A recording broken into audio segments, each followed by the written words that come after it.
साल था 2012। मुंबई की चमकती दमकती जिंदगी में एक हाई प्रोफाइल महिला रहती थी, इंद्राणी मुखर्जी। एक बेहद स्मार्ट, ग्लैमरस और रहस्यमयी महिला। वो टीवी के बड़े चैनल आईएनएक्स मीडिया की एसईओ रह चुकी थी। उनके पति थे पीटर मुखर्जी, जो स्टार इंडिया के पूर्व सीईओ रह चुके थे। बाहर से सब कुछ परफेक्ट दिखता था, पैसा, नाम, शोहरत और पावर। लेकिन इस चमक दमक के पीछे छिपी थी एक ऐसी सच्चाई जिसने पूरे देश को हिला दिया। शीना बोरा, एक खूबसूरत, आत्मविश्वासी और पढ़ी लिखी लड़की। वो इंद्राणी मुखर्जी की बहन के रूप में जानी जाती थी, लेकिन हकीकत में वो इंद्राणी की सगी बेटी थी। और ये बात बहुत ही कम लोगों को पता थी। शीना ने अपनी पढ़ाई गुवाहाटी में की थी और बाद में मुंबई आकर एक मल्टीनेशनल कंपनी में काम करने लगी। वहीं उसकी जिंदगी में आया राहुल मुखर्जी, जो इंद्राणी और पीटर का बेटा था। हाँ, मतलब शीना अपनी ही माँ के सौतेले बेटे के साथ रिलेशन में थी। जब ये बात इंद्राणी को पता चली तो उसके पैरों तले जमीन खिसक गई। इंद्राणी हमेशा चाहती थी कि उसकी पुरानी जिंदगी किसी को भी पता न चले। वो अपने अतीत को मिटा देना चाहती थी। उस अतीत को जिसमें थी आसाम की एक लड़की जो गरीबी में पली थी, जिसने बहुत कम उम्र में शादी की और 2 बच्चों की मां बन गई, शीना और मिखाइल। लेकिन जब शीना ने राहुल से प्यार किया तो इंद्राणी को डर था कि अगर ये रिश्ता दुनिया के सामने आया तो उसका राज खुल जाएगा। लोग जान जाएंगे कि बहन बताई गई शीना दरअसल उसकी बेटी है। उसके करियर, स्टेटस और हाई सोसाइटी की इमेज पर दाग लग सकता था। साल था 2012 और अप्रैल का महीना। इंद्राणी ने तय कर लिया कि उसे शीना से छुटकारा पाना ही होगा। उसने अपने ड्राइवर स्वयंवर रॉय और पूर्व पति संजीव खन्ना के साथ मिलकर एक भयानक प्लान बनाया। 24 अप्रैल की रात इंद्राणी ने शीना को यह कहकर बुलाया कि उससे कुछ जरूरी बातें करनी है। शीना को कुछ शक नहीं हुआ, क्योंकि वो सोच रही थी कि माँ से रिश्ता शायद अब सुधार जाएगा। वो आई, मुस्कुराती हुई, अनजान कि ये उसकी आखिरी रात होगी। उस रात शीना बोरा को इंद्राणी, संजीव और ड्राइवर स्वयंवर रॉय ने कार में बैठाया। कार चली मुंबई से निकलकर एक सुनसान इलाके की ओर। कार के अंदर अचानक माहौल बदल गया। इंद्राणी ने शीना से बहस शुरू की। गुस्सा इतना बढ़ा कि उसने शीना को दबोच लिया। संजीव ने उसकी मदद की और दोनों ने मिलकर शीना का गला घोट दिया।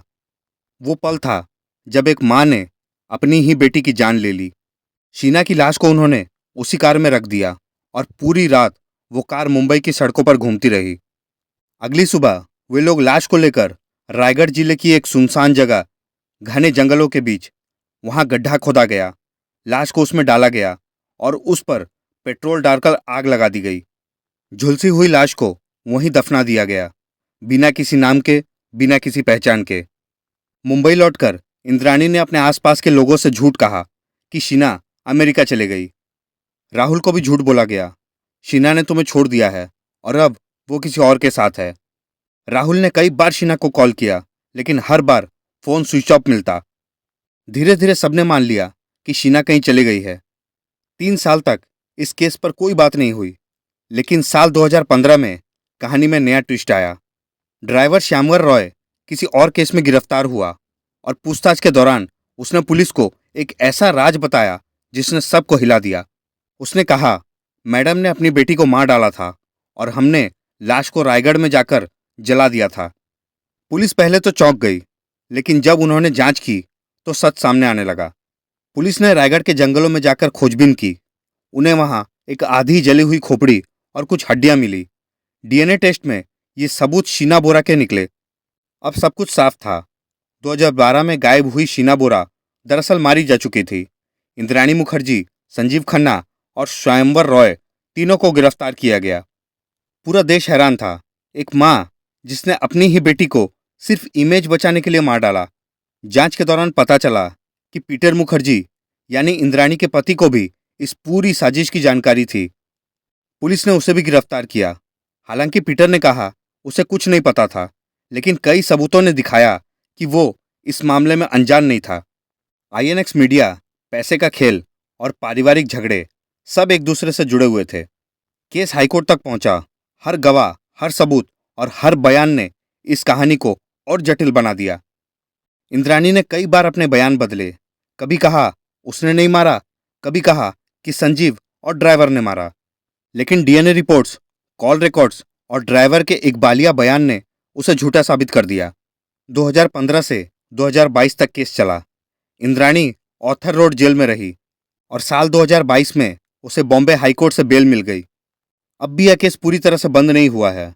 कई बातें अब भी रहस्य है। क्या पीटर मुखर्जी सच में बेखबर था?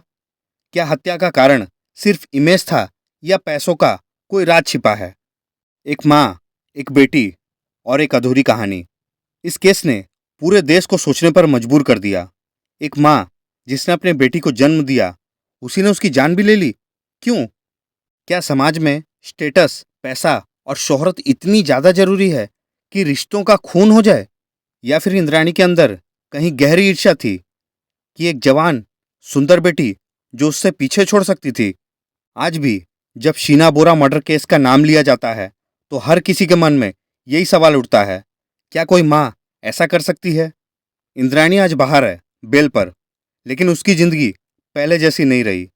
राहुल मुखर्जी आज भी शीना की यादों में जी रहा है और शीना बोरा एक नाम जो अब इतिहास बन चुका है। यह केस हमें याद दिलाता है कि असली गुनाह सिर्फ हत्या नहीं होती, बल्कि सच्चाई को छुपाना भी अपराध है। कभी कभी जिन चेहरों पर सबसे ज्यादा मुस्कान होती है, उनके पीछे सबसे गहरे घाव छिपे होते हैं। और ये कहानी भी उसी का सबूत है। एक माँ जिसने बेटी को मारा ताकि झूठ जिंदा रहे। दोस्तों, अगर यह सच्ची घटना आप लोगों को पसंद आई तो चैनल को लाइक, शेयर, सब्सक्राइब जरूर करें और साथ ही साथ बेल आइकन को भी दबा लें